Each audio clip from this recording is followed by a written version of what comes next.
Hey, what's up? Welcome back din sa ating channel, it's Mobs TV. Alright, so tayo nagbabalik ulit mga babayan, no? At ngayon ay pag-uusapan natin, no? Etong isang armas po ng Pilipinas na kung saan mga kababayan, hindi ho kayang palubogin, no? Ng mga barko ng China, no? Aalamin natin yan. Anong armas to o anong battleship o anong warship ito ng Pilipinas, no, na kung saan ay hindi kayang palubugin, no, o hindi kayang wasakin, no, ng kahit anong warship siguro ng China. Yan ang ating alamin mula sa channel ni Maharlika TV. Alright, so sa mga hindi pa po nakasubscribe sa kanyang channel, nandiyan po sa ibaba yung link ng kanyang channel. Puntahan nyo po at isubscribe, no, at kung kayo ay bago pa lang dito sa ating channel, please don't forget to subscribe, no? At paki-like naman po ang ating video. Request ko lang po, no, sa lahat po na mapapadaan dito sa video na to, paki-like naman po, no, ang ating video. At kung kayo ay bago pa lang, no, yan, maraming salamat sa lahat ng mga nakasuporta po, no, at patuloy na nanonood ng ating video. Maraming salamat sa inyo. Shoutouts po. Alright, so huwag na natin patagalin, umpisahan na natin to. Let's go.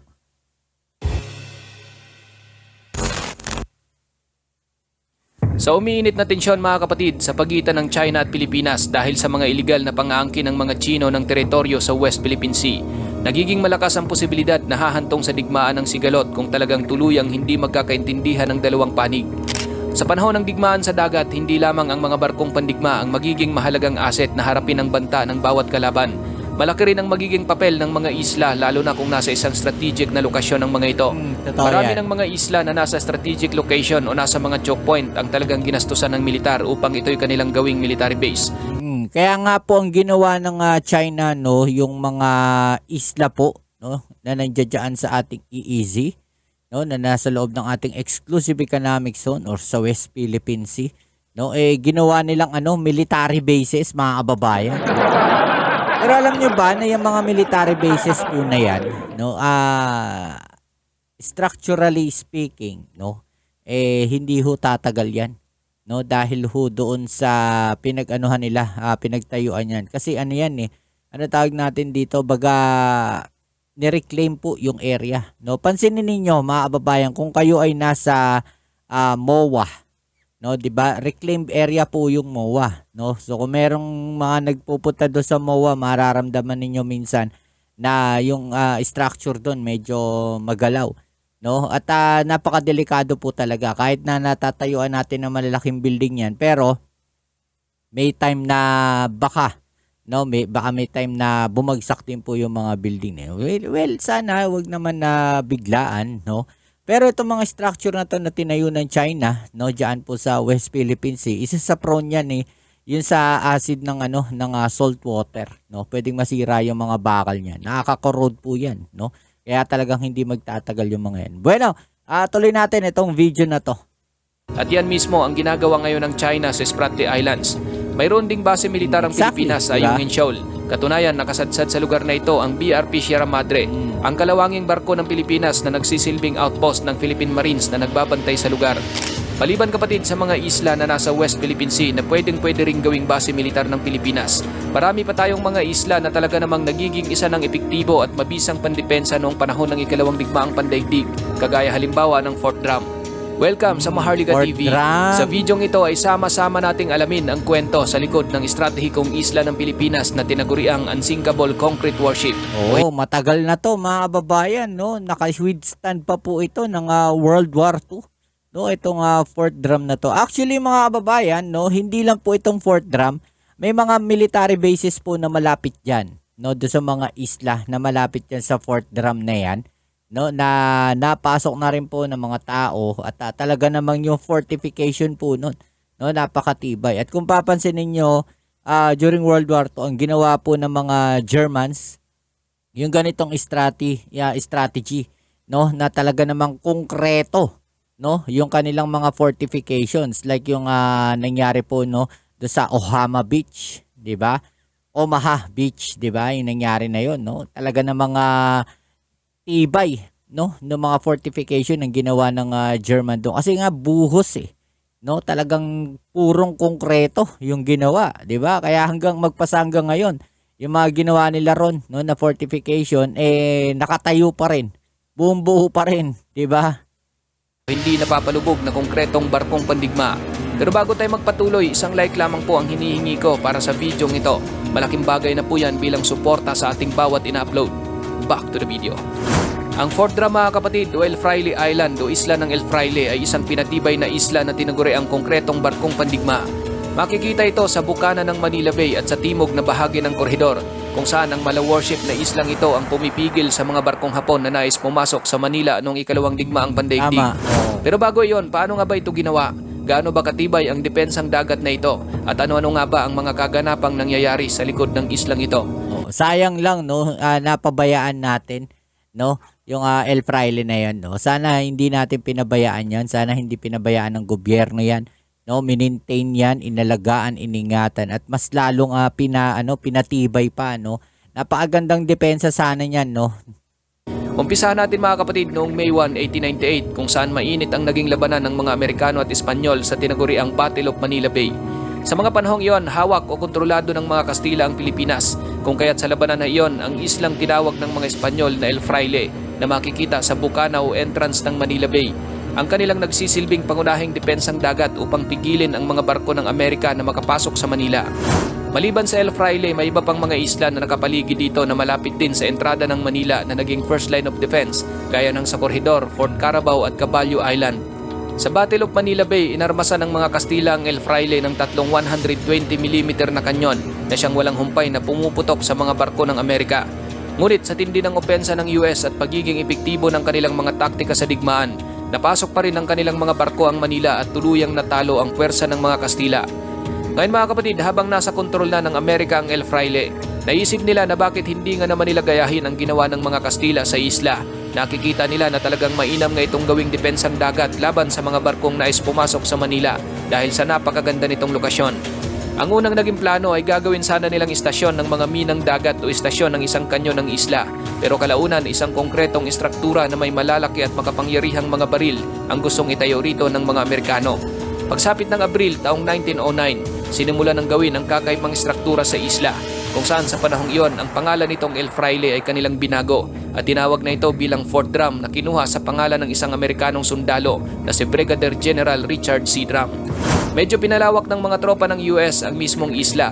Itinayo nila rito ang isang istruktura na pinatibay ng pinaghalong bakal at semento na mayroong hugis na katulad sa isang barkong pandigma. Ayon sa mga record, Grabe, 350 feet ang haba nito, 44 feet ang taas at 144 feet ang lapad. Ang kapal ng pader ay nasa 25 hanggang sa 36 feet, samantalang ang kanyang deck ay protektado ng 20 feet na kapal ng pinaghalong semento at bakal. Tinayuan din ito ng isang tower na mayroong 60 feet na taas at para masiguro ang kakayahan nitong makipagduelo, inarmasan ito ng malalaki at makapangyarihang mga sandata. Halimbawa, ang 4 na 40 inches nitong mga kanyon na nakalagay sa dalawang battery na tinatawag nilang Battery Marshall at Battery Wilson, kung saan kayang abutin ng mga kanyon na ito ang layong 11 milya. Maliban sa naglalakihang kanyon, nilagyan din ng mga tropa ng US ang casemate nito ng 6 pang 6 inches na baril at 2 inches na anti-aircraft gun. Napakalawak kung may tuturing ang loob ng Fort Drum. Katunayan, mayroon ditong tulugan ng nasa 300 na mga sundalo, lagayan ng generator, kusina, pagamutan, imbakan ng mga bala at kwartong pangkomunikasyon. Ngayon mga kapatid, nang sumiklab ang ikalawang digmaang pandaigdig, masusubukan ngayon ang tibay kung paano dumepensa ang Fort Drum dahil tulad sa inaasahan, naging pangunahing pandepensang dagat nga ito sa mga kalabang barko na nais pumasok sa Manila Bay. Nang magsimula ng sumalakay sa Pilipinas ang puwersa ng mga Hapon noong January 2, 1942, unang nakatikim ng pambobomba mula sa himpapoid ang Fort Drum pero hindi umubra ang mga eroplano ng kalaban dahil sa tinataglay nitong anti-aircraft. Pagsapit ng mga unang linggo ng Pebrero, muling binakbakan ang Fort Drum at sa pagkakataong ito, 150mm na nakanyon ang ginagamit ng Japan na nakaposisyon sa Ternate, Cavite. Hindi pa rin nila ito nadurog at matikas pa rin itong gumaganti ng putok. Pagsapit ng March 1942, mas tumindi pa ang ginawang mga pag-atake sa Fort Drum kung saan araw at gabi itong binobomba gamit ang mga naglalakihang 240mm na kanyon. Tinamaan na talagang dudurugin nila, no, yung Fort Drum. Imagine ninyo yung mga ginamit na armas na yun, no? Ganong kalalakas mga kababayan, no? Etong Fort Drum, ilang araw na nilang binira, no? Araw at gabi nga, no? Yung sinasabi rito, talaga namang hanggang ngayon matikas pa rin yan. Napuruhan ang 3 inches nitong anti-aircraft, isang Yun 6 lang. inches na baril at mga armored casement. Ngunit nananatili pa rin gumagana ang kanilang malalaki at malalakas na kanyon. So, ang tinamaan, yung mga armas na. 'Di ba? Yun na talaga yung tinamaan. Kaya hindi na sila ganong makadepensa. Talagang gumaganti pa ito ng putok. Natigil lang ito nung nahulog na sa kamay ng mga Hapon ang bataan dahil sa takot na baka matamaan ng mga bihag na sundalong Amerikano at Pilipino. Kinagabihan ng May 5, 1942, sinalakay ng mga tropang Hapones ang isla ng Corregidor. Naalerto ang Fort Drum kung saan agad binayo ng mga kanyon nito ang kalaban na nagresulta sa paglubog ng ilan nilang mga barko at pagkasawi ng maraming mga kalabang sundalo. Dahil doon, kaliwat kanan ulit ng mga pambobomba ang ginawa ng mga Hapon sa Fort Drum. Grabe. Ngunit hanggang sa huling hininga ng isla, nakikipagbakbakan pa rin at matikas na nakikipagpalitan ng putok ang mga kanyon nito. Pagsapit ng May 6, 1942, bagamat napasok at napasuko na ng mga Hapon ng Corregidor, ang Fort Drum at ang 240 na mga sundalong narito ay patuloy pa rin pinapaputok ang tinataglay nitong mga kanyon. Sa nasabing digmaan, nahulog at nakuha na ng Japan ang lahat ng depensang dagat ng Pilipinas. Tanging ang Fort Drum na lang ang natitirang dumidepensa at Grabe. umuopensang hindi pa Antibay, mga kababayan. Imagine niyo yun. Nakakatuwa lang kasi, no, bumagsak na lahat yung depensa ng Pilipinas during that time. 'Di ba? Pero yung Fort Drum, no, lumalaban pa, no, pumapalag pa rin. 'Di ba? Imagine ninyo yun. Ganong katibay yung pagkakagawa nito, no? Dahil kung hindi matibay ito, sa dami ng bomba, no, na tinamo nito, no, wasak-wasak na to. Pero grabe, no, imagine ninyo yun. Kung gagamitin natin ngayon yan, no, aayusin lang ng ating gobyerno, patitibayin lang ng ating gobyerno, abay, isa yan, no, sa armas na katatakutan ng China. 'Di ba? Isa yan sa katatakutan ng China, mga kababayan. Kung aayusin natin, no, etong mga baril na to ng Fort Drum, no, yung mga kanyon na to ng Fort Drum at kakabitan natin ng mga missile launcher yan. Aba, delikado sila diyan. sumusuko. Ngunit dahil sa nagkulang na sa bala at pagkain, Yun ang sinasabi isinuko rin natin. kalaunan ng mga sundalong Amerikano at Pilipino ang Tama. isla. Pero sinira muna nila ang lahat ng kanyon upang Yun. hindi na mapakinabangan. Mahigit 500 mga bala ng kanyon at bomba ang tumama sa Fort Drum. Ngunit bagamat ganon, napanindigan nito ang kanyang pagiging matibay. Katunayan, sa pagsuko ng mga tropang nasa loob, walang ni isa sa kanila ang nasawi at tanging 5 lamang ang nagkaroon ng minor injury. Paglipas ng halos 3 taon, Grabe. binalikan ni General Douglas MacArthur ang Pilipinas upang kunin sa kamay ng Japan. Unti-unti hanggang sa nakuhang muli ng Amerika ang lahat ng kuta ng Pilipinas na hawak ng mga Hapon at ang Fort Drum din ang siyang nagiging huling depensa ng Japan. Alam ng Amerika kung gaano katibay ang isla at mahihirapan lang sila kung bobombahin nila ito gaya ng ginawa ng mga Hapon, kung kaya't ang kanilang naging taktika ay binuhusan ng mga bentilasyon ito ng napakaraming gasolina at nilagyan ng 600 pounds na explosive upang ito'y sunugin at pasabugin. Matinding pagsabog ang nangyari sa Fort Drum, kitang-kita ito sa taas na 300 feet at nagliyab ng ilang mga araw. Hindi pa rin ito nadurog at nananatili pa rin nakatayo at buong buo. Ngunit nang balikan ito ng mga Amerikano, 68 sundalong Hapon ang kumpirmadong natupok. Muling nabawi sa kamay ng mga kalaban ang napakatibay na isla at simula noon nananatiling hawak na ng mga Amerikano at Pilipino ang Fort Drum hanggang sa ito'y tuluyan ng naabandona. Sa kasalukuyan, nananatiling nakatayo sa bukana ng Manila Bay ang Fort Drum. Naroon din ang ilang kinakalawang at sira na nitong makapangyarihang mga kanyon at bakas ng mga tama ng bala at bomba. Unti-unti na ring nawawala ang ilang mga bakal na nakausli sa estruktura dahil kinukuha umano ito at pinagbibenta. Bukas sa publiko at kahit sino pwedeng bumisita rito. Ngunit nakakalungkot lang dahil tuluyan na itong hindi pinapansin at pinabayaan. Tanging mga kalawanging kanyo na lamang, mga tama ng bala at sira-sirang estruktura ang tanging masasaksihan sa isang isla na minsang naging isang pinakamatibay na kanlungan at depensa ng mga sundalong Amerikano at Pilipino noong World War II. Nakakalungkot lang isipin, no, na etong Fort Drum na to, no, ay siyang isa sa mga parang naging tagapagtanggol, no, ng Pilipinas during nung panahon na yon, 'di ba? Pero napabayaan nga lang, 'di ba? Hindi na natin parang ano 'to, parang heritage, no, parang historical landmark, no? Historical na gamit, no, o historical landmark na napabayaan lang. 'Di ba? Sana iningatan, 'di ba? O ni-restore para magamit ng AFP, 'di ba? Pandepensa natin. Pero sayang, 'di ba? Sayang na sayang 'to. Ikaw kapatid, ano ang masasabi mo? 'Di ba? Sayang na sayang 'to. Imagine ninyo, no, kaysa gumagastos tayo, no, ng mga bilyon-bilyong pera ginagastos ng gobyerno sa yung iba, hindi natin masasabi na walang katuturan, pero ewan natin. Pero sayang, no? Sana yung bilyong halaga na yon, sobra-sobra para ma-restore, no? Itong fourth drum na to.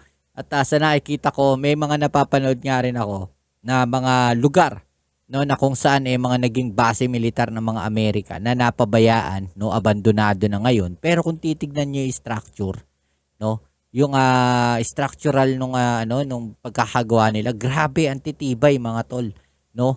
Grabe, ganong katindi yung pagkakagawa nila ng mga bases na yon, no, na mga nasa isla ng Pilipinas, 'di ba? So, 'yan, ano masasabi niyo diyan, no? Dapat ba nating i-restore, no, itong fourth drum na to? No, ang unsinkable concrete warship ng Pilipinas. I-comment down sa ibaba ang inyong mga opinion at ating niyang pag-usapan. Alright? So yan, muli maraming salamat sa lahat ng mga patuloy na suporta dito sa ating channel. Kita-kits tayo sa ating next video upload. Please don't forget to subscribe, like, share, at comment dyan sa comment section. Alright? Peace. I'm out.